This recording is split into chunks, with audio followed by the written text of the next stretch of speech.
ایک رات سلطان محمود غزنوی گشت پر تھے۔ گشت کرتے ہوئے وہ ایک جگہ پر رک گئے اور بہت حیران ہوئے جب انہوں نے ایک شخص کو ایک تندور کے پاس سوئے ہوئے دیکھا۔ انہوں نے اس شخص کو جگایا اور اس سے پوچھا کہ وہ کون ہے اور اس سردی میں یہاں کیوں سویا ہے؟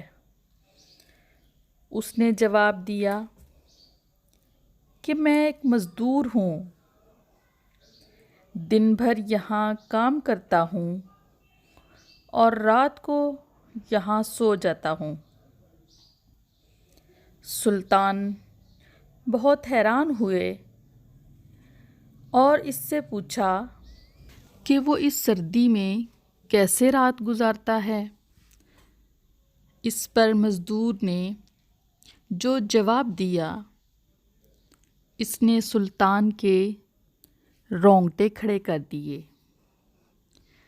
اس نے کہا کہ میں آدھی رات آپ کی طرح گزارتا ہوں اور آدھی رات آپ سے بہتر۔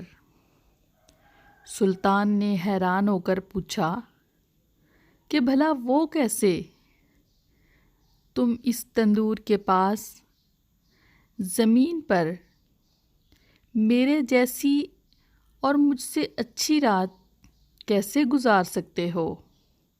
سلطان نے بڑی حیرت سے پوچھا تو اس مزدور نے جواب دیا، جب تک تندور گرم رہتا ہے تو میں آپ کی طرح پرسکون نیند سوتا ہوں، اور جب تندور ٹھنڈا ہو جاتا ہے تو میں اٹھ کر اللہ تعالیٰ کی عبادت کرنے لگ جاتا ہوں، اور رات کا باقی حصہ عبادت میں گزر جاتا ہے جو آپ سے بہتر گزرتا ہے، کیونکہ جو وقت اللہ تعالیٰ کی عبادت میں گزرے وہی وقت سب سے بہترین ہے۔